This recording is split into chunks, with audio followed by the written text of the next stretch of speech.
ایک بات کہوں، ہمارے یہاں عورتوں کے لیے پردے کا حکم اس لیے ہے کہ ہم عورت کو جتنی شکلوں میں جانتے ہیں اس کی ہر شکل جنت ہے. یعنی وہ پیدا ہو تو بیٹی کی شکل میں ہے تو وہ ماں باپ کے لیے جنت ہے. وہ جوان ہو کر کے شوہر والی ہو جائے، نیک بیوی شوہر کے لیے جنت ہے. وہ ماں بن جائے تو ماں بننے کے بعد اس کے قدموں میں جنت سمٹ آتی ہے. فرمایا الجنت تحت اقدام امہاتکم، کہ جنت تمہاری ماؤں کے قدموں کے نیچے ہے. اور یاد رکھنا جنت جو ہے وہ بتانے کی چیز نہیں ہے، جنت چھپانے کی چیز ہے. جنت کو جنت اسی لیے کہتے ہیں کہ وہ چھپا دی گئی ہے. جن کو جن اس لیے کہتے ہیں کہ وہ چھپی ہوئی مخلوق ہے. جن اور جنت کا مادہ ایک ہی ہے، تو جو جنت ہوگی وہ چھپی ہوئی ہوگی. ہمارے یہاں عورت کا دوسرا نام جنت ہے، اس لیے ہم عورت کو چھپا کر کے رکھتے ہیں. اللہ نے اپنی جنت بھی جو آسمانوں پر ہے وہ چھپا کے رکھی ہے. ہمارے یہاں عورت زمین کی جنت ہے، ہم نے اس کو بھی چھپا کر کے رکھا. دنیا دکھائی جاتی ہے، جنت نہیں دکھائی جاتی. جنت چھپی ہوئی. جنت کو جنت اسی لیے کہتے ہیں، اہل علم جانتے ہیں جنت کو جنت اسی لیے کہتے ہیں کہ وہ چھپی ہوئی ہے. سنو میری بہنوں، آج کل تو عورتیں کسی کے بھی ساتھ بیٹھتی ہیں، کسی بھی کے بھی سامنے بے پردہ جاتی ہیں. یاد رکھنا یہ بھولا پن چھوڑو، پردے کے پابند بنو. دیور سے بھی پردہ، جیٹ سے بھی پردہ، خالہ زاد بھائی سے بھی پردہ، چچا زاد بھائی سے بھی پردہ، ماموں زاد بھائی سے بھی، سب سے پردہ کرو. ایک مرتبہ کسی نے پوچھا، امام ابن الجوزی اس حدیث کو لائے ہیں، توجہ سے سنو. پوچھا یا رسول اللہ، کیا کوئی عورت کسی اجنبی مرد کے ساتھ کہیں بیٹھ سکتی ہے؟ کسی اجنبی مرد کے ساتھ کہیں بیٹھ سکتی؟ آقا نے فرمایا نہیں، کوئی عورت اکیلے کسی مرد کے ساتھ نہیں بیٹھ سکتی. تو پوچھنے والے نے پوچھا یا رسول اللہ، اگر وہ عورت نیک ہو اور جس کے ساتھ بیٹھے وہ مرد بھی نیک ہو، دونوں نیک ہو، تو دونوں نیک لوگ ایک کے ساتھ بیٹھ سکتے دوسرے کے ساتھ؟ اب آقا کا جواب سنو. آقا فرماتے ہیں اگر کوئی عورت مریم کی طرح نیک ہو، جملے پہ توجہ کریں، حضور کی حدیث. لوگ کہتے ہیں مجھے میری بیٹی پہ بڑا فخر ہے. تیری بیٹی مریم ہے؟ کون ہے تیری بیٹی میرے بھائی؟ مجھے میری بیوی پہ بڑا اعتماد ہے. کیا ہے تیری بیوی مریم ہے؟ استغفر اللہ. سنو، جس کی شان میں قرآن کی 3 صورتیں بیان ہو رہی ہے وہ سیدہ مریم حضرت عیسیٰ کی امی. آقا فرماتے ہیں اگر مریم کی طرح نیک عورت ہو اور یحییٰ کی طرح نیک مرد ہو اور دونوں اکیلے بیٹھنا چاہے تو میں دونوں کو اکیلے بیٹھنے کی اجازت نہیں دے سکتا. ہے کوئی یحییٰ جیسا نیک مرد؟ ہے کوئی مریم جیسی نیک عورت؟ جب ان کو اکیلے بیٹھنے کی اجازت نہیں ہے تو یاد رکھنا بیٹیوں، اگر اپنے آپ کو جہنم سے بچانا ہے پردے کی پابندی کرو. ابھی آپ لوگ اہل البیت کی بات پہ بڑا ناز کرتے ہو، کرنا بھی چاہیے، لیکن میں سوچتا ہوں یا اللہ، سیدہ فاطمہ کا ذکر کتنا سنتے ہو، کتنا سنتے ہو، کتنا سنتے ہو، مچلتے ہو، اپنے آپ کو ان کا غلام کہتے ہو، ان کی کنیز کہتے ہو، لیکن کیا یہ بھول گئے سیدہ پاک سیدہ فاطمہ الزہرا نے اپنے بچوں سے بھی اپنے سر کے بالوں کو چھپایا؟ ایک دن کسی نے امام حسن یا امام حسین سے کہا تھا، حضرت امام حسین کی بات مجھے یاد آتی ہے، حسین تیری ماں بہت نیک تھی. توجہ کرنا، تیری ماں بہت نیک تھی. امام حسین کی آنکھوں میں آنسو تھے. کہا تو نے سچ کہا، میری ماں کے وصال کے وقت میں صرف 7 سال کا بچہ تھا، لیکن اس عمر میں بھی میں نے اپنی ماں کے سر کے بالوں کو کبھی نہیں دیکھا. 7 سال کا بچہ ہے بیٹا، کہتے ہیں کہ میں نے اس عمر میں بھی اپنی ماں کے سر کے بالوں کو نہیں دیکھا. یہ ہوتا ہے پردہ. اللہ اکبر. پھر میرے آقا صلی اللہ علیہ وآلہ وسلم کی کنیزوں، آج یہ بھی ہو رہا ہے کہ لڑکیاں اجنبی مردوں سے تعلق بنائیں. استغفر اللہ. یہاں کی لڑکیاں ایسے نہیں ہیں، بڑے شہروں میں ایسا ہوتا ہے فلموں کی وجہ سے، سیریلوں کی وجہ سے. لیکن ویکسین کے طور پہ یہ بات میں کہہ رہا ہوں، ٹیکہ لگاتے نا بیماری سے پہلے، اس کے طور پہ کہہ رہا ہوں، اگر یہ دنیا کے اندر عورتیں پاک دامن ہو جائیں، کسی مرد کی مجال نہیں ہے ہے کہ وہ کسی عورت پر ڈورے ڈالے, کسی عورت کو بہکائے. عورتیں پھسل رہی ہے اسی لیے مرد جو ہے وہ ناجائز تعلقات میں قائم ہو رہے ہیں. اور لڑکوں کو بھی کہہ دوں 16 17 سال کی عمر میں لڑکیوں سے ناجائز دوستی کر کے زنا کے اڈوں پر جانے والوں, زنا کرنے والوں, بدکاری کرنے والوں, سن لو یہاں تک فرمایا گیا ہر گناہ کی سزا مرنے کے بعد ملتی ہے, ہر گناہ کی سزا مرنے کے بعد ملتی ہے. زنا اور ماں باپ کی نافرمانی دو ایسے گناہ ہیں جس کی سزا دنیا ہی میں ملتی ہے. ماں باپ کا غدار جب تک دنیا میں ذلیل نہیں ہوگا اس وقت تک موت نہیں آئے گی, اور زانی جب تک دنیا میں ذلیل نہیں ہوگا اس وقت تک اس کو موت نہیں آئے گی. بزرگوں نے یہاں تک فرمایا جو دنیا میں زنا کرتا ہے اس کی نسلوں تک اللہ عذاب کو باقی رکھتا ہے, اس کی نسلیں تڑپائی جاتی ہے, اس کی نسلیں سسکیاں لیتی ہے. بلکہ یہاں تک بزرگوں نے فرمایا زانیوں کی نسل میں اندھے, لنگڑے, لولے, عیبی اولاد پیدا کی جاتی ہے تاکہ ان کو تڑپایا جائے. حالانکہ ہر زانی جس کے گھر میں لنگڑی لولی اولاد پیدا ہو اس کو زانی مت سمجھنا, اس پہ شک نہیں کرنا, کیونکہ 98% لوگوں کے گھر میں بطور سزا اولاد عیبی پیدا ہوتی ہے اور 2% لوگوں کے گھر میں بطور امتحان پیدا ہوتی ہے. وہ فیصلہ میں اور آپ نہیں کر سکتے. اس لیے میرے بھائیوں گندی فلمیں دیکھ کر, گندی پکچریں دیکھ کر اپنے آپ کو بدکاری کی طرف نہ لے جاؤ. اللہ کے رسول صلی اللہ علیہ وآلہ وسلم کے فرمان کا مفہوم ہے پوری امت کو جتنا عذاب ہوگا اس کا آدھا عذاب زنا کرنے والوں کو ہوگا جو شادی شدہ عورتوں کے ساتھ زنا کرتے ہوں گے. میرے آقا علیہ الصلوۃ والتسلیم فرماتے ہیں جہنم کی آگ کا بنا ہوا کرتا زانیوں کو پہنایا جائے گا, جہنم کی آگ کا بنا ہوا کرتا زانیوں کو پہنایا جائے گا 2 لمحے کی لذت کے لیے, 2 منٹ کی لذت کے لیے. اللہ اکبر, کتنا دردناک عذاب ہے. کاش لوگ توبہ کرتے, کاش لوگ استغفار کرتے. میرے بھائی آدھے گھنٹے کا سیریل ہماری زندگی نہیں ہے, 3 گھنٹے کی فلم ہماری زندگی نہیں ہے. اپنے آپ کو برباد نہ کرو. اللہ کے سچے رسول فرماتے ہیں جہنم میں پہاڑ ڈالے جائے تو پہاڑ بھی پگھل جائیں. جس جہنم میں پہاڑ پگھل جائیں گے اس جہنم میں میرا آپ کا کیا بنے گا, ہماری ہڈی پچھلیوں کا کیا بنے گا. یہ کسی مولوی صاحب کا قول نہیں, کسی مفتی صاحب کا قول نہیں, کسی شیخ الحدیث صاحب کا قول نہیں, کسی جلسے کے نقیب اور خطیب کا قول نہیں. یہ تمہارے اور میرے سچے رسول کا فرمان ہے. آقا نے کہہ دیا زانی کو آگ کی قمیص پہنائی جائے گی تو پہنائی جائے گی, وہ اس سے بچ نہیں سکتا. میرے تمہارے سچے رسول نے فرمایا اس سے بڑھ کر دردناک بات اور کیا ہو سکتی ہے. اگر حدیث میں نہیں آتا تو میں بیان کرنے کی ہمت نہیں کرتا. آقا فرماتے جنہوں نے دنیا میں زنا کیا ہوگا, زنا دنیا میں زنا کیا ہوگا, ان کی شرمگاہوں پر جہنم کی آگ رکھ کر دہکائی جائے گی. کتنا کمزور مقام ہے. اللہ اکبر. اس کمزور مقام پر جب جہنم کی آگ دہکائی جائے گی کیا بنے گا. یہ دنیا ہی سب کچھ ہے, دنیا کی لذت ہی سب کچھ ہے. اے میری قوم کے جوانوں, یہ جوانی ختم ہو جائے گی. 16 سال سے جوانی شروع ہوتی ہے, 40 سال پہ جوانی 50 سال پہ ختم ہو جاتی ہے. یہ جوانی جانے کے لیے آتی ہے. ہمیشہ جوانی کی بہاریں نہیں رہے گی, ہمیشہ یہ ابھرے ہوئے گال نہیں رہیں گے, ہمیشہ یہ خوبصورت آنکھیں نہیں رہے گی. یہ نرم نرم بالوں پر جو گھمنڈ کرتے ہو, جو بار بار انگلیوں سے بال کو سنوارتے ہو, بڑھاپے میں یہ نرم بال سخت ہو جائیں گے. اور سن لو, اللہ اکبر, عظمت قرآن و سنت محفل میں آنے والوں, علامہ ابن رجب حنبلی لکھتے ہیں جو جوانی میں پاپ کرتے ہیں, جو جوانی میں جرائم کرتے ہیں, جو جوانی میں گناہ کرتے ہیں, اللہ ان کو اتنا دردناک بڑھاپا دیتا ہے کہ اس بڑھاپے میں اتنے وہ ذلیل ہوتے ہیں اگر وہ کسی سے بھیک مانگتے ہیں بھیک تو کوئی ان کو بھیک بھی نہیں دیتا. وہ بستر میں چادروں میں منہ چھپا چھپا کر کے روتے ہیں. وہ رات کو تارے گن گن کر رات گزارتے ہیں. راتوں کی تاریکی میں جوانی میں پاپ کرنے والوں کو اللہ بڑھاپے میں نیند چھین لیتا ہے, سکون کی نیند چھین لیتا ہے. دولت کے نشے میں, حسن کے نشے میں, جوانی کے نشے میں خدا کے غضب کو چیلنج کرنے والے جوانوں سن لو، نرم گدوں کو دولت کے بلبوتے پہ خریدا جا سکتا ہے مگر سکون کی نیند نہیں خریدی جا سکتی۔ میرے آقا علیہ السلام کے غلاموں، بڑھاپا آئے گا، 1 گھنٹے کے اندر تمہاری زندگی ختم نہیں ہوگی، 3 گھنٹے کی فلم تمہاری زندگی نہیں ہے۔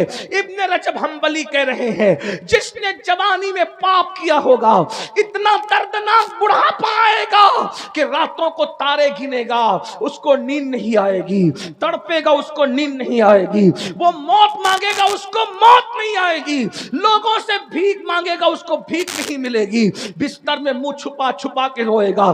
بڑھاپے میں تو دوست بھی ساتھ چھوڑ دیتے ہیں، ارے دوست کیا بیوی بھی منہ نہیں لگاتی بڈھوں کو بڑھاپے میں۔ کوئی بوڑھا اس کو نہ سمجھے کہ میں اس کو ذلیل کرنے آیا ہوں، یاد رکھنا جوانی میں پاپ سے بچو، جوانی میں جرائم سے بچو، کوئی دیکھے نہ دیکھے اللہ دیکھ رہا ہے اور بڑھاپا آنے والا ہے، اور اگر آج سے پہلے کسی نے زنا کیا، گندی فلم دیکھی، گندی پکچر دیکھی، گانوں میں اپنا وقت ضائع کیا، اللہ کو منا لو، اللہ کو راضی کر لو، خدا کو راضی کر لو۔ اپنی بہنوں سے بھی کہتا ہوں میری بہنوں سچی توبہ کر لو، اپنے آپ کو بدل دو، اس لیے کہ ابن رجب حنبلی کہتے ہیں، بس گفتگو اینڈ کی طرف، ابن رجب حنبلی کہتے ہیں، کیا کہتے ہیں ذرا سنیے۔ ابن رجب حنبلی کہتے ہیں کہ علامہ ابن طیب تبری نام کے بزرگ تھے، 100 سال کے ہو گئے تھے، 100 سال کے، 100 سال کی عمر میں بھی وہ بالکل فٹ تھے اور جوان تھے، جوان۔ کسی نے کہا آپ 100 سال میں بھی فٹ اور جوان ہو؟ انہوں نے کہا ہاں۔ راز کیا ہے؟ کہا راز یہ ہے کہ میں نے اپنی جوانی کو گناہ سے بچایا، اللہ نے مجھے بڑھاپے سے بچا لیا۔ میری بہنوں کسی کے چکر میں نہ آؤ، زنا سے بچو، بدکاری سے بچو، بے پردگی سے بچو۔ آپ سے بھی کہتا ہوں آج گندی فلموں کی وجہ سے جوان زنا کی طرف جا رہے۔ آخری روایت جو میں نے کہا تھا پڑھنے کے لیے وہ دوسری روایت پڑھوں، توجہ سے سننا، تھوڑی طویل ہے، غور سے سنو۔ توبہ کرو، نماز چھوڑی توبہ کرو، زنا کیا توبہ کرو، گانے سنے توبہ کرو، بدکاری کی توبہ کرو، عورتوں سے بے پردہ ملاقاتیں کی توبہ کرو، توبہ کرو، بدلو، پلٹو، اللہ کی طرف پلٹو۔ اللہ پاک کی بارگاہ میں جو توبہ کرے اللہ اس کو معاف کرتا ہے۔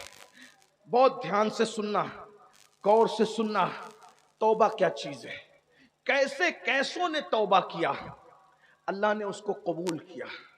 توبہ کرنے والوں کو اللہ نے عزت دی، اللہ نے شہرت دی، اللہ نے مقام دیے، بلکہ فرمایا ان اللہ یحب التوابین ویحب المتطہرین۔ اللہ توبہ کرنے والوں کو اپنا محبوب بنا لیتا ہے، اللہ پاک رہنے والوں کو اپنا محبوب بنا لیتا ہے۔ میرے بھائیوں گناہ سب سے ہوتے ہیں، برائیاں سب سے ہوتی ہیں، لیکن اللہ اپنے بندوں سے 70 ماؤں سے زیادہ پیار کرتا ہے، اللہ اپنے بندوں سے کروڑوں ماؤں سے زیادہ پیار کرتا ہے۔ ہم سے کوئی اتنا پیار نہیں کر سکتا جتنا اللہ پیار کرتا ہے، اللہ اپنے بندوں سے بہت پیار کرتا ہے۔ ایک دن میں نے سوچا اللہ کتنا پیار کرتا ہے، بتاؤں کتنا پیار کرتا ہے۔ اللہ اکبر، میں کوئی شاعر تو نہیں لیکن کبھی کبھی میں کلام لکھتا ہوں ٹوٹے پھوٹے انداز میں۔ میں بیٹھا ہوا تھا، میری موجودگی میں ایک صاحب میرا کلام توڑ پھوڑ کر پڑھ رہے تھے، میری آنکھ میں آنسو آ گئے کیونکہ میں نے اس سے کچھ سیکھا۔ جو صاحب نعت خواں توڑ پھوڑ کر میرا کلام پڑھ رہے تھے الٹا سیدھا، تو مجھے اس سے عبرت ہوئی۔ میں نے سوچا جس کلام کو میں نے بنایا ہے اس کے ساتھ کوئی چھیڑ چھاڑ کرے تو مجھے اتنی تکلیف ہوتی ہے، کیونکہ یہ کلام لکھنے والا میں ہوں، میری شاعری سے چھیڑ چھاڑو تو مجھے اتنی تکلیف ہوتی ہے۔ مجھے تو میرے اللہ نے بنایا ہے، اگر کوئی میرے ساتھ چھیڑ چھاڑ کرے، جب مجھے اپنے بنائے ہوئے کلام سے اتنا پیار ہے تو اس کو اس کی بنائی ہوئی مخلوق سے کتنا پیار ہوگا، کتنی محبت ہوگی۔ اللہ اکبر، غور فرمائے۔ اور ہر شاعر کا یہ حال ہے، اسی لیے اچھے شاعر کسی ایرے گہرے کو اپنا کلام نہیں دیتے، وہ اچھے نعت خواں کا انتخاب کرتے ہیں، آواز اچھی ہو، انداز اچھا ہو، تلفظ اچھا ہو۔ یہ بات ہے میرے بھائی، یاد رکھنا۔ بلکہ تم اور دیکھ لو تمہیں اپنے بنائے ہوئے گھر سے کتنا پیار ہے، بچے خود سوچیں ان کے بنائے ہوئے گھروندے سے بچہ کتنا پیار کرتا ہے۔ بتاؤ اگر بچے کا گھروندہ کوئی توڑ دے تو بچے کتنا روتے ہیں۔ ارے جب بچے کے بنائے ہوئے گھروندے سے بچے کو پیار ہے، تمہارے بنائے ہوئے گھروں سے تمہیں پیار ہے، تو اس کی کی بنائی ہوئی مخلوق سے وہ کتنا پیار کرتا ہوگا. اللہ ہمارا دشمن نہیں ہے, اللہ ہمارا محبوب ہے اور وہ ہم سے محبت بھی کرتا ہے. اس مقام پر پہنچ کر تو وجد کرنے کو جی چاہتا ہے. ارے مٹی پڑے لوگوں کے منہ پر کوئی ہم سے پیار کرے نہ کرے, اللہ ہم سے پیار کرتا ہے, کیا یہ کم ہے؟ اور وہ بھی کتنا پیار کرتا ہے. لیکن میرے عزیز, ہم نے سب کی محبت کا احساس کیا, رب کی محبت کا احساس نہیں کیا. ہم نے سب کی پیار کی قدر کی, رب کے پیار کی قدر نہیں کی. وما قدر اللہ حق قدری, تم نے اللہ کے پیار کی وہ قدر نہیں کی جو کرنے کا حق تھا. آؤ آؤ, اللہ سے کب تک دور بھاگو گے, کب تک اللہ سے دور جاؤ گے؟ رمضان شریف قریب ہے, ایک ہفتے کے بعد رمضان شریف آنے والا ہے, موسم بہار آنے والا ہے, عبادت کا موسم آنے والا ہے. اپنے آپ کو تیار کر لو, گناہوں سے چھٹکارا پالو, گناہوں سے توبہ کر لو. عہد کرو آج کے بعد کی زندگی نیکیوں کی زندگی ہوگی, پرہیزگاری کی زندگی ہوگی, تقوی کی زندگی ہوگی. آج سے پہلے جو گناہ کے نہیں کریں گے. نماز چھوڑ کر مسجد کو ویران کیا, رسول اللہ کا دل دکھایا. ہم مسجدوں کو آباد کریں گے, مسجدوں میں نماز پڑھنے جائیں گے, تراویح بھی پڑھیں گے, 20 رکعت پوری پڑھیں گے, پوری نمازیں پڑھیں گے. رمضان شریف جس کو مقبول مل گیا وہ جنتی ہو گیا, اس کی نجات ہو گئی. اس لیے رمضان شریف میں عبادت ضرور کرنا, سارے روزے ضرور رکھنا. اگر نہیں رکھو گے حضور کو تکلیف ہوگی, حضور رنجیدہ ہوں گے, حضور ناراض ہوں گے. اللہ اکبر. آئیے وہ دوسری حدیث جو پڑھنی تھی اب میں آپ کے سامنے پیش کر رہا ہوں. حضور اللہ اکبر کیسے کریم ہے, ان کا رب ان سے بڑا کریم ہے. اللہ اکبر. سنیے سنیے, گناہ سے توبہ کرو, توبہ کے دروازے کھلے ہوئے ہیں. بلکہ ایک بات مجھے یاد آئی, ایک مرتبہ امام حسن بصری نے کہا تھا لوگو توبہ کرو. کیا پیاری بات آئی ہے.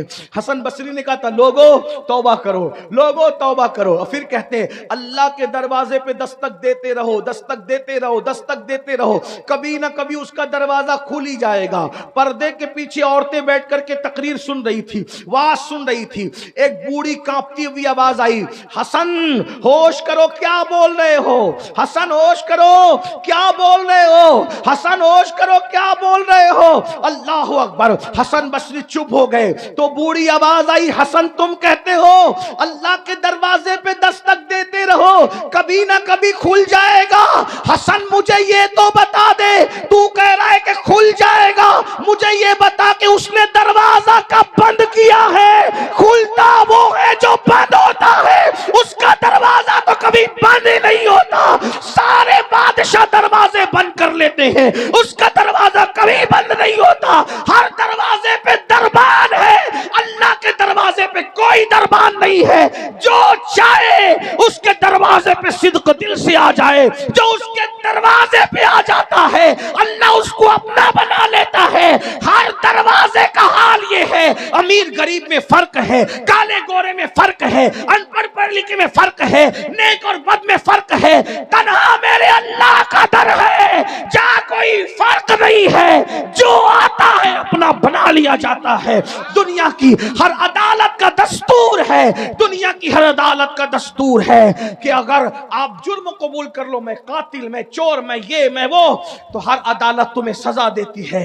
ایک میرے اللہ کی عدالت ہے, اگر وہاں جرم قبول کر کے توبہ کر لو سزا نہیں دی جاتی, اپنا محبوب بنا لیا جاتا.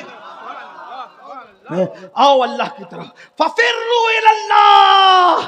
کہاں جا رہے ہو؟ دوڑو اللہ کی طرف. مکار لوگوں سے دل لگانے والوں, خالق وفا سے دل لگا. چھوڑ دو گناہ, چھوڑ دو گناہ. جہاں گناہ ہے وہاں فنا ہے, چھوڑ دو گناہ. حدیث سنیے, اس کے راوی بھی انوکھے راوی ہیں. آج انوکھے راویوں کی روایت پیش آ رہی, جو جلدی روایت نہیں کرتے ان کی روایتیں یاد آ رہی ہے. کون ہے؟ رسول اللہ کے دوسرے جانشین, غیظ المنافقین, امام المجاہدین سیدنا عمر ابن خطاب اس حدیث کے راوی ہے. ہائے ہائے ہائے, راوی فاروق اعظم رضی اللہ تعالیٰ عنہ. میرے ماں باپ قربان. کون فاروق اعظم؟ جبریل علیہ السلام کہا کرتے تھے اگر میں 1000 سال کی عمر لے کر آؤں اور عمر کی فضیلت بیان کروں تو 1000 سال کی عمر ختم ہو جائے گی, عمر کی فضیلت ختم نہیں ہو سکتی. ہاں, اب وہ فاروق اعظم روایت کرتے کہ میں حضور سے ملنے گیا. سن لیجئے, اللہ کو منانا کتنا آسان, سب سے آسان اللہ کو منانا ہے. میں تقابل نہیں کر رہا ہوں لیکن آپ کو منانے کا طریقہ بتا رہا ہوں. اللہ والے بن جاؤ. بہت بڑا نصاب نہیں اللہ والے بننے کا. اس کے در پہ آ جاؤ یہ کہہ کہ میں برا ہوں, بس رو گڑ گڑاؤ, اپنا بنا لیتا ہے. اللہ جتنی جلدی اپنا بناتا ہے کوئی نہیں بناتا, اور اللہ ایک بار جس کو اپنا بناتا ہے پھر اس سے رشتہ نہیں توڑتا. اللہ کی شان ہے وہ کسی سے رشتہ نہیں توڑتا. ہاں ہاں, وہ کیا کہتا ہے, وَإِذَا سَأَلَكَ عِبَادِي, دیکھو ہائے حضور سے کہتا ہے وَإِذَا سَأَلَكَ عِبَادِي عَنِّي فَإِنِّي قَرِيبٌ.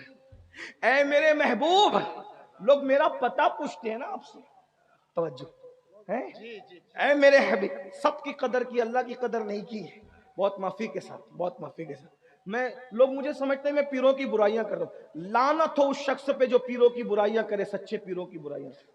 میں صرف سمجھانے آیا ہوں. ہم خود پیر رکھتے ہیں بھائی پیروں کی, لیکن اتنا ضرور کہوں گا, شکوہ ہے آپ سے, جتنی عزت آپ اپنے پیر کی کرتے ہیں اتنی عزت شاید آپ اللہ کی نہیں کرتے. مجھے شکوہ ہے, مجھے معاف کر دیں, مجھے شکوہ ہے. جتنی عزت آپ اپنے پیر کی کرو, پیر کی میں منع نہیں کرتا, لیکن جتنی عزت پیر کی کرتے ہو اتنی عزت آپ اللہ کی نہیں کرتے. میں سچے پیروں کی بات نہیں کر رہا ہوں, لیکن ایک بات بتاؤں میرے بھائی, میں نے میری آنکھوں سے دیکھا ہے, میری آنکھوں سے, محمد علی بھائی میری آنکھوں سے دیکھا. اس چھوٹی عمر نے بہت تجربے کیے. اگر مرید مالدار ہے, مالدار کے بعد مرید غریب ہو گیا, پیر صاحب اس کے گھر رکتے تھے, رکنا چھوڑ دیا صرف اس لیے کہ وہ غریب ہو گیا. یہ بات یاد رکھیں. یہ میں سچے بزرگوں کی بات نہیں کر رہا ہوں, جو تمہیں لوٹنے آتے نا تمہارے دلوں کی بجائے تمہاری جیب پر جن کی نظر ہوتی, ان کی بات کر. لیکن تم اللہ سے زیادہ, وہ اللہ جس نے تمہیں زندگی دی, سب کچھ دیا, اس سے پیار کرنے کی بجائے اس سے زیادہ پیار آپ اپنے پیر سے کہیں کر رہے ہو. آپ دلیل سن لیں. اگر میں مجرم ہوں آپ مجھے سزا دیں, میں بہت سادہ آدمی ہوں, میں کوئی محقق مفکر علامہ کچھ بھی نہیں. میں غوث پاک کے در کا فقیر, بے ہنر فقیر, ان کی بارگاہ کا سگ, بے ہنر سگ, سگے سگانے آل محمد, میری کوئی اوقات نہیں. لیکن اپنے پیر سے جتنی محبت کرتے اتنی اللہ سے نہیں کرتے. اگر آپ کے پیر نے یہ چادر دے دی, چلیں سمجھ لو میں آپ کا پیر ہوں نہیں, لیکن سمجھانے کے لیے کٹہرے میں خود کو کھڑا کروں گا تو کسی کو اعتراض ہی نہیں ہوگا, ہے نا, ہم ہی سب سے برے ہیں.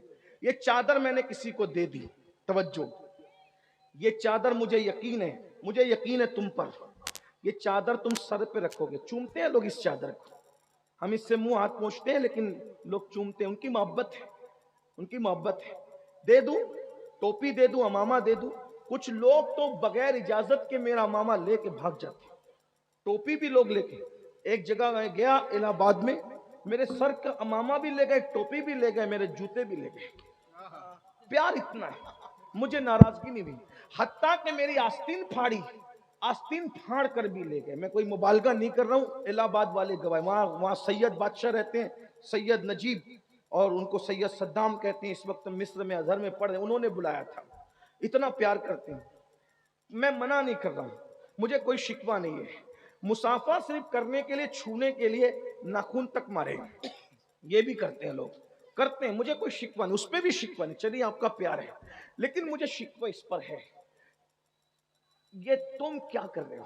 میں نے چادر دی, اس کو سر پہ رکھو گے, پھر خوشبو لگا کے تجوری میں رکھو گے, اور اس کے بعد اپنے بچوں کو کہو گے سید کی چادر ہے, مروں تو اس کو کفن میں لے جاؤں گا. میرے دیے ہوئے تحفے کی کتنی قدر کی, اللہ تمہیں سلامت رکھے. لیکن میں خوش نہیں ہوں, کیونکہ جو تحفہ میں نے تمہیں دیا تھا, تمہارے پیر نے دیا تھا, ٹوپی کی شکل میں, چادر کی شکل میں, کسی بھی شکل میں دیا تھا, تم نے اس کو سر پہ رکھا, تجوری میں رکھا, اس کی عزت کی, اس کی زیارت کی, اور اس کو تم قبر میں لے جاؤ گے. پیر کے دیے ہوئے تحفے کی تم اتنی عزت کر رہے ہو, اللہ نے بھی تو تمہیں تحفہ دیا نا, اللہ نے بھی تو تمہیں تحفہ دیا نا. ایک بات کہہ دوں پھر, علامہ جمیل صاحب جیسے لوگ ممبر پہ ہیں, میں سب کو نہیں جانتا, یہ اللہ والے, یہ حق سننے کے اور حق کہلوانے کے عادی ہیں. بھائی میری چادر تمہارے قبر میں کام آئے گی کوئی گارنٹی نہیں, میری دی ہوئی ٹوپی تمہاری قبر میں کام آئے گی کوئی گارنٹی نہیں, میرا دیا ہوا تحفہ تمہیں قبر میں کام آئے گا کوئی گارنٹی نہیں. مسلمانوں تمہیں شرم میں ڈوب مرنا چاہیے. سب سے زیادہ اللہ رسول کی محبت ہونی چاہیے، بعد میں سب کی ہونی چاہیے۔ اگر تم اللہ رسول کو سے زیادہ کسی کو چاہتے ہو تو کہیں نہ کہیں تم شرک کی طرف جا رہے ہو۔ شرک صرف بتوں کو پوجنا نہیں ہے، جو چیز کا حقدار اللہ ہے وہ حق کسی اور کو دینا، یہ بھی تو شرک ہے، یہ بھی تو شرک ہے۔ میں تمہیں مشرک کہنے نہیں آیا، یہ فیصلہ علماء کریں گے، مفتیان کرام کریں گے، آپ کو بتائیں گے کہ جس چیز کا حقدار اللہ ہے وہ حق آپ کسی اور کو دیں گے تو یہ شرک نہیں ہے۔ صرف بتوں کے آگے ہاتھ جوڑنا ہی شرک ہے۔ شرک کے بہت سی اقسام ہیں۔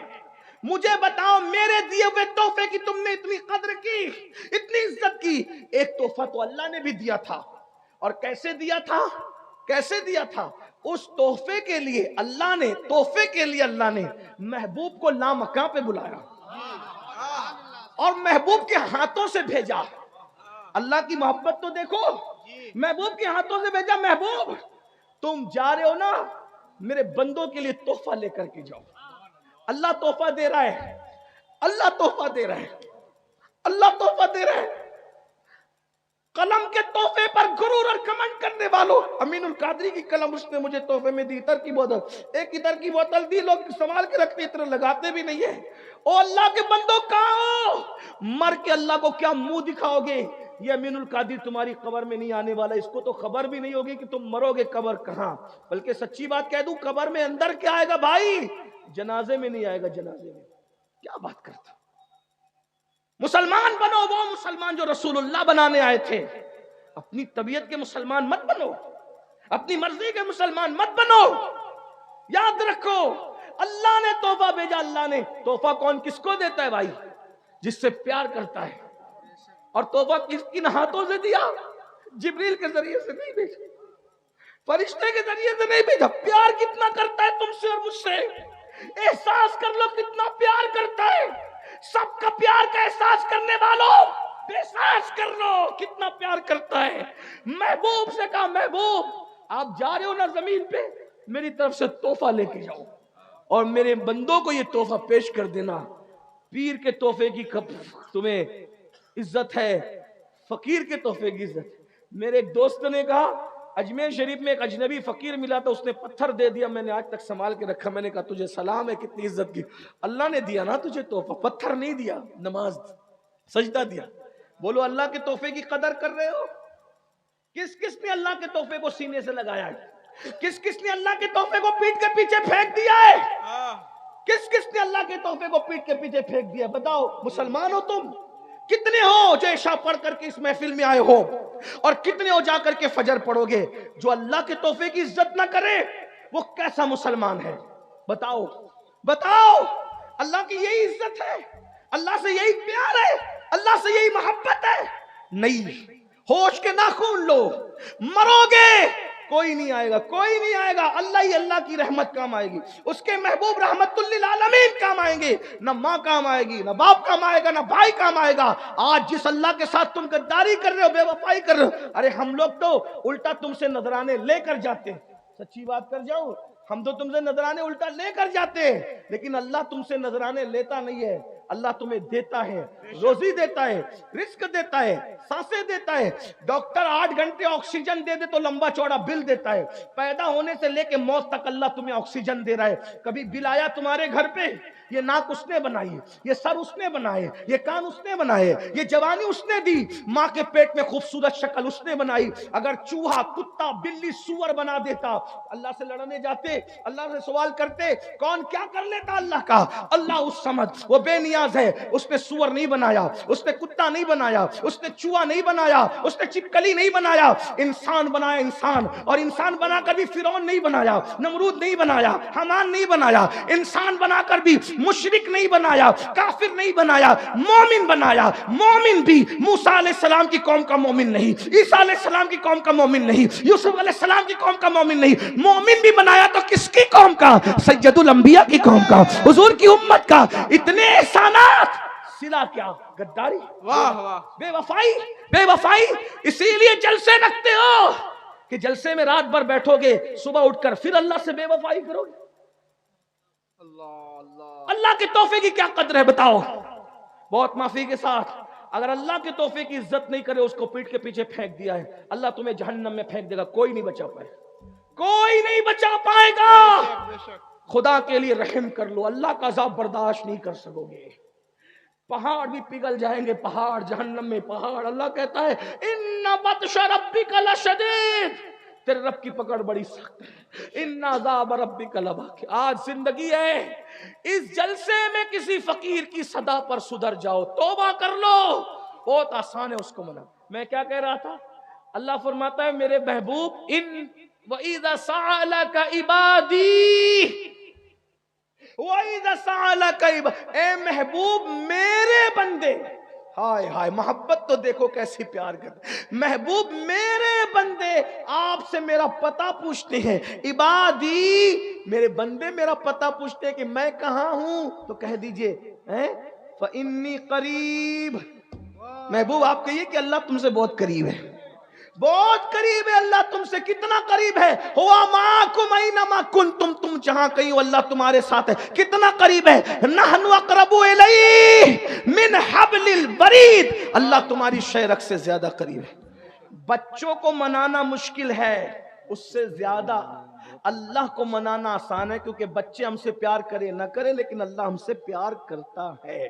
سیدنا فاروق اعظم کہتے ہیں میں حضور کے گھر جا رہا تھا، میں نے حضور کے دروازے پہ دیکھا کہ ایک بندہ ہے جو اپنے سر پہ خاک ڈال رہا ہے، ایک بندہ ہے جو اپنے سر پہ خاک ڈال رہا ہے، حضور کے دروازے پہ رو رہا ہے، رو رہا ہے، رو رہا ہے، اپنے سر پہ خاک ڈال رہا ہے، رو رہا ہے، رو رہا ہے۔ میں نے اس کو روتے دیکھا، پوچھا اے بندے حضور کی چوکھٹ پہ رو رہا ہے تو، آقا کی چوکھٹ پہ رو رہا ہے تو، تیرے رونے کی وجہ؟ اس نے کہا عمر میرے بھائی حضور سے ملنا چاہتا ہوں، حضور آپ کو دیکھنا چاہتا ہوں، حضور سے ملنا چاہتا ہوں، آقا سے ملاقات کرنا چاہتا ہوں، لیکن میری ہمت نہیں ہو رہی کہ میں حضور سے ملاقات کروں۔ آپ کی توجہ ہے نا؟ حضور آپ کو حضور آپ کو ہمت نہیں ہو رہی حضور کو دیکھنے کی۔ عمر آپ اندر جا رہے نا حضور کی زیارت کے لیے، آقا سے کہہ دیں کہ حضور اجازت دے دیں، سرکار اجازت دے دیں تاکہ میں حضور سے ملاقات کر لوں۔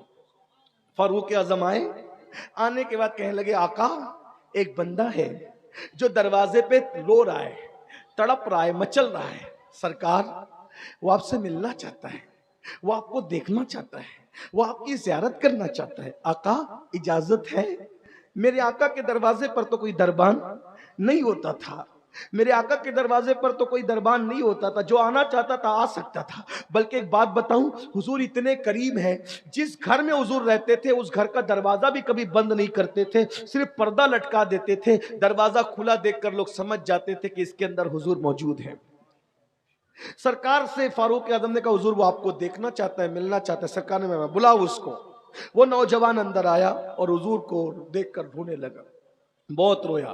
آقا نے فرمایا جوان تو کیوں رو رہا ہے، تیرے رونے کی وجہ کیا ہے؟ وہ جوان کہتا ہے آقا ہمت نہیں ہے میری آپ کو بتا سکوں میں کیوں رو رہا ہوں، کیونکہ میں بہت پاپی ہوں، بہت مجرم ہوں، میں بہت گنہگار ہوں آقا، اس لیے میرے اندر ہمت نہیں ہے کہ آپ کو بتا سکوں میں کیوں رو رہا ہوں، میرے رونے کی وجہ کیا ہے۔ آقا فرماتے ہیں بتانا تو کیوں رو رہا ہے، بتا تو کیوں رو رہا ہے۔ اس جوان نے کہا آقا ہمت نہیں ہے، آپ کے سامنے کیا بتاؤں کہ میں کیوں رو رہا ہوں۔ آقا فرماتے ہیں وجہ کیا ہے؟ کہا آقا مجھ سے بہت بڑا پاپ ہو گیا ہے، بہت بڑا گناہ ہو گیا، میں بڑا مجرم ہوں، گنہگار ہوں آقا، اس سے بہت بڑا گناہ ہو گیا سرکار۔ آقا فرماتے ہیں بتا کیا ہوا؟ کہا حضور بتا نہیں سکتا۔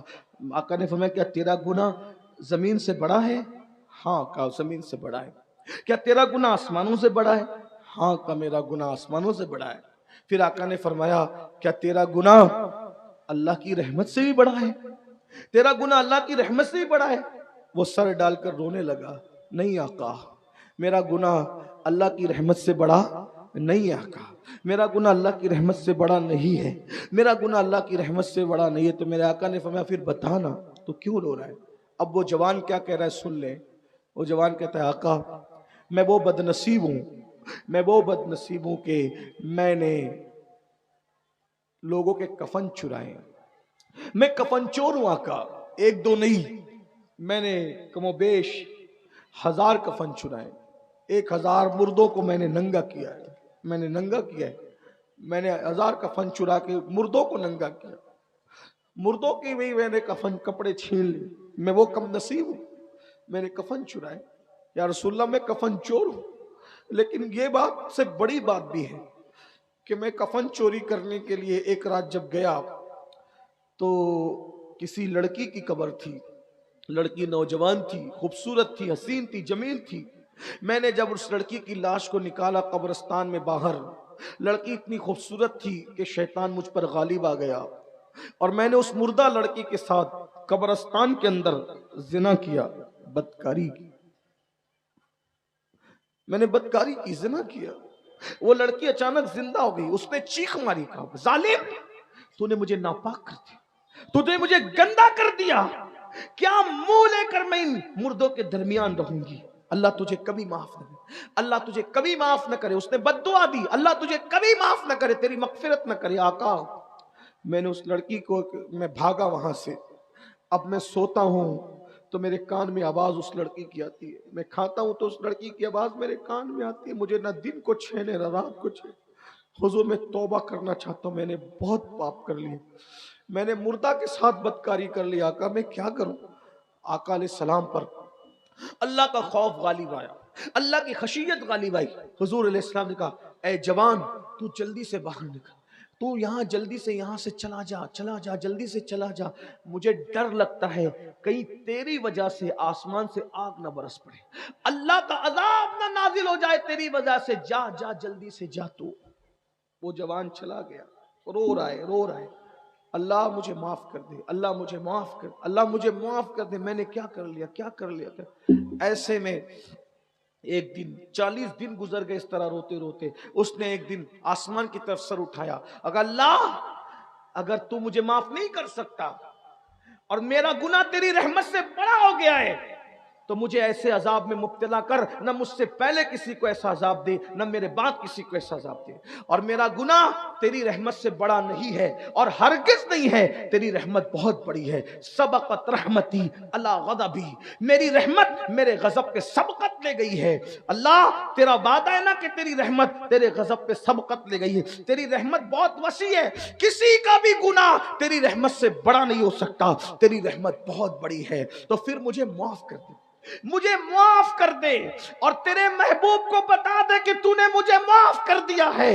اتنا کہنا تھا، سر پہ خاک ڈال کر کے رو رو کر کہتا ہے مجھے معاف کر دے، اور تیرے محبوب کو بتا دے کہ تو نے مجھے معاف کر دیا۔ اتنا کہنا تھا کہ بلبل سدرا جبریل امین آئے، اور آنے کے بعد رسول اللہ کو سلام کیا، اور سلام کے بعد عرض کرتے ہیں یا رسول اللہ وہ جو جوان آیا تھا، وہ جوان آپ نے اس کو کیوں نکال دیا؟ آقا فرماتے جبریل اس نے کتنا بڑا پاپ کیا، کتنا بڑا گناہ کیا، مجھے ڈر لگا اس کی وجہ سے کہیں آگ نہ برس پڑے، پتھر نہ برس پڑے، اللہ کا عذاب نازل نہ ہو جائے، اللہ اکبر، اس لیے میں نے نکال دیا۔ جبریل اس کا گناہ کتنا بڑا ہے، اس کا پاپ کتنا بڑا ہے؟ جبریل امین کہتے ہیں یا رسول اللہ مگر اللہ آپ سے کہتا ہے کہ اللہ نے آپ کے صدقے اس کو معاف کر دیا ہے، اس کی توبہ کو قبول کر لیا ہے، اس کو بلائیے، اللہ نے اس کو بخش دیا ہے۔ آقا خوشی سے روتے ہوئے کہتے ہیں کیا اللہ نے اس کو معاف کر دیا؟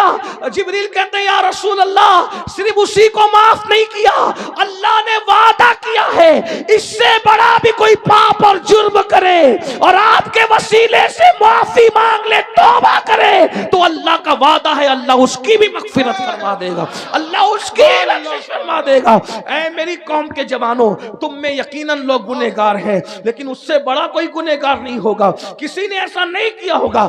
آؤ جو کچھ کیا ہے، ماں باپ کو ستایا ہے، نمازیں چھوڑی ہے، بدکاری کی ہے، گندی فلمیں دیکھی ہے، سب سے توبہ کر کے اپنے اللہ کو منا لو، دو ندامت اور شرمندگی کے آنسو پیش کرو، میرا اللہ مان جائے گا۔ بہنوں سے بھی کہتا ہوں توبہ کرو، آج کے بعد نئی زندگی کا آغاز کرو۔ اللہ تعالیٰ سب سے پہلے مجھے آپ سب کو عمل کی توفیق عطا فرمائے۔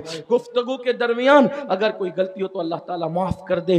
استغفر اللہ ربی من کل ذنب واتوب الیہ وما علینا الا البلاغ۔ السلام علیکم ورحمۃ اللہ۔